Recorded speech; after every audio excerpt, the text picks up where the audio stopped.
So, so, I'm actually back in my apartment, and y'all know I was up here every day anyway. For those of you who don't know, I am that van life diva, and I love my van, but I also have an apartment right now,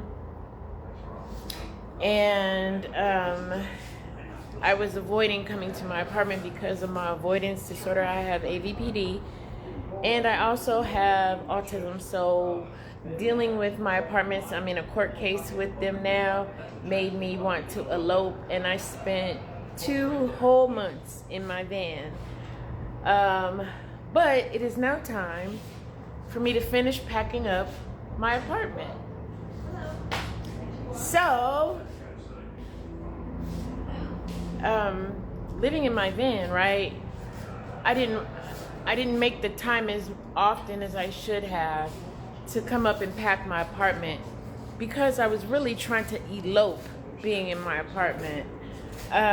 It was hot as hell up here, but y'all know I got the AC over there installed last week, and I've had some conversations about the fact that I feel like it's still hot up here even though I have AC. And they're telling me to give it a chance, that this is a portable unit, that it will cycle down, that I need to leave it running. Because whenever it feels like the compressor goes off, I would turn the whole unit off, because why are you kicking out warm or just basic regular fan air right now, right? But I recently been told to let it cycle down and leave it on, because it's doing that for a reason. And then it comes back and the air comes back cold. So yesterday was 100 degrees and I fought all day. Not fought, I enjoy my van, I'm able to keep cool, but like I said, being in the van all day, 100 degrees, I was getting bored because I can't have an outside setup because I'm stealth camping right next to, somewhere around the vicinity of my apartments where my parking pass will let me park. So I was getting bored. There's only so much meditating I can do in the van, and not being able to stand up was hard on my hips because I have arthritis in my hips that I'm supposed to keep moving for. I'm in physical therapy right now, so I go to physical therapy 1 day a week, and I just decided that my 2-month camping trip was over for right now. I need to finish packing up my apartment, which isn't that much, y'all. Most of this stuff is for sale. But I refuse to let them win. And even though I'm in a court case with this apartment complex and they think they've won because, they go home at night to the apartment that they want to live in. These are people just doing their job, right? Shitty job nonetheless, but they're doing their jobs. So I refuse to let them win. So what I decided to do is, for the last 2 months, I'm going to enjoy the fucking apartment I pay for, right? And that includes my motherfucking patio.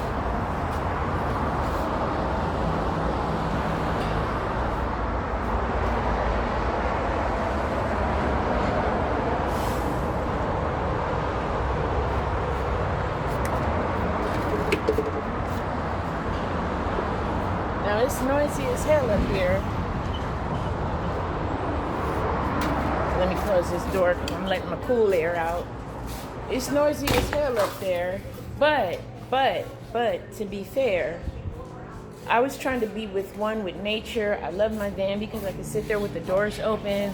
But like I said, people were coming by asking me for fucking drugs. It was happening on a regular basis. Like, I can't just camp. Y'all not used to recreational campers out here? Like, what the fuck? So, because it felt like I was being zoned into a familiar community out here, the homeless community of people living in their cars and things like that, it was bringing attention that I kind of really didn't want, because they're assuming that I am a part of that community. And this is not in any way to shade that community, because I help that community. I've advocated for that community before and still always will. I grew up homeless on and off, but it's a dangerous place to be. It is not fun to mix with the other homeless community when you don't know people. And I don't know no motherfucking body in Oregon. I'm not trying to get caught up out here. So, to protect myself and keep me and my baby safe, we decided not to look like homeless van lifers and bring my ass in the house. So I probably will go down to the van to take a break if I want to. If it cools down outside and I can sit out there for a little while, like a picnic or like a day camp thing versus a total thing where I spent from April 30th till yesterday in the van. So 66 days of complete van life, even spending the night in my van for 66 days. So I just did 2 months of 100% van life, every day, all day, and staying in it at night, sleeping in there. So that curiosity or that switch up that I needed from being stuck in the apartment all winter long, being stuck in this apartment all winter long gave me cabin fever. I couldn't wait for the summer to hit so I could get the fuck out of the apartment. And then camping season started and I was able to go sit out in my car for 2 months, live in my van for 2 months. So I proved my van is totally livable off-grid. Wonderful. I proved that I loved my van. I packed my van. I decorated my van and all of that in the last 2 months. I love it. It's too motherfucking hot to be in that van during the day. Without me needing to open my doors. And opening my doors means exposing me to people walking by and their fucking questions. And y'all know I'm an avoidant. So that wasn't going to work. And I do want to remind the people watching this that diagnosed avoidant personality disorder is not the same thing as an avoidant love attachment style. I just wanted y'all to remember that because I get grouped up with the avoidance a lot. I am not an avoidant attachment style.